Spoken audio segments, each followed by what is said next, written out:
So today I'm going to show you guys how to divide a circle into 12 equal parts. Now this could be used to start the color wheel or even the mandala radial design assignment. But first we're going to need a few things. One, we're going to need a square piece of paper, a ruler, pencil, and compass. These are the things we're going to start with.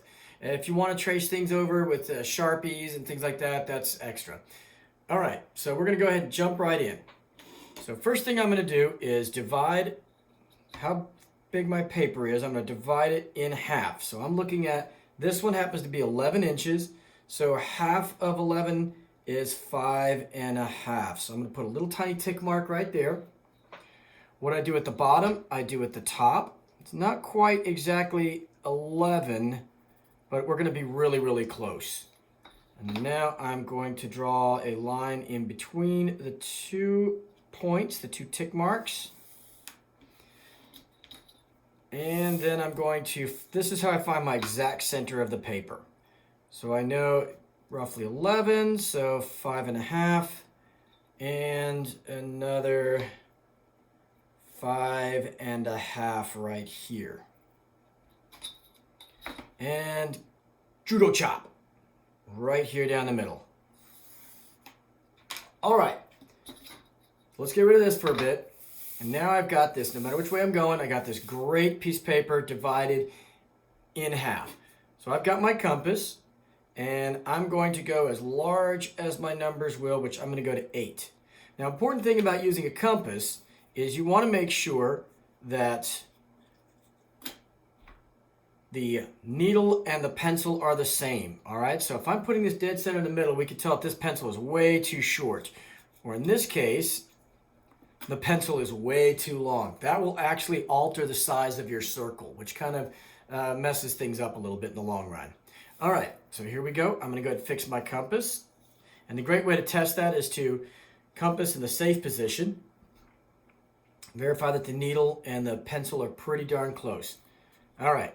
So go out to the 8, just give it a little turn to make it tighter. And now I'm going to put the needle in the middle point. And what I'm going to do now is just draw a very big circle arc. Sometimes you might need to hold the base of the compass. That's okay. Some people like the rotating the paper method. I'm not as good with that, but you can also do that. All right, so now I've got my circle that's 8 inches. Notice I haven't closed my compass. At this point, what I want to do is use this same compass setting to go to each one of these 4 cardinal points. And we're going to start up here on the far right, and I'm going to just, instead of drawing the whole semicircle or circle, I'm just going to draw enough to cross that spot right there. We're just going over the circle that we just drew. And what I'm doing is I'm creating an intersection point. So where 2 lines meet, that's actually an intersection, which is also, a point. That's where I'm going to keep my points. So I'm going all the way around, north, south, east, west. Oops, I missed one. So now I'm going to go here. So at the point when you're done, close the compass, safe position. All right, now 2 in the top right, 2 in the bottom right, 2 in the bottom left, 2 in the top left. That's going to help you. That's where you know how many points you've got. And if we counted those, it'd be 1, 2, 3, 4, 5, 6, 7, 8, 9, 10, 11, 12 right there. So at this point, I'm going to cut my circle perfectly in half now.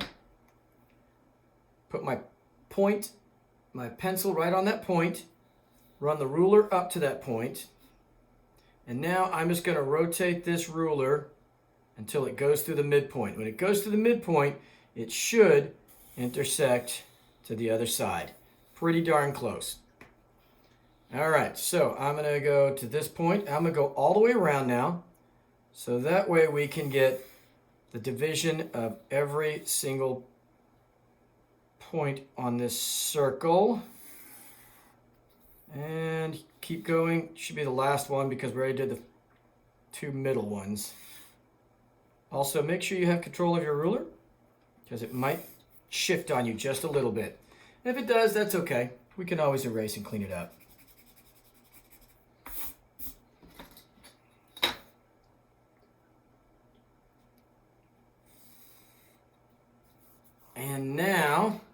I've divided this piece of paper in half, and I've made a circle that's 8 inches in diameter, and then I've divided that circle into 12 equal parts.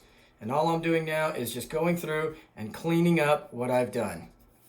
If I wanted to, I could really go in and trace this whole thing up with a Sharpie and make it look really, really clean.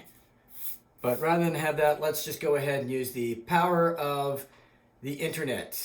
1, 2, and 3. Amazing! We have divided this circle into 12 equal parts.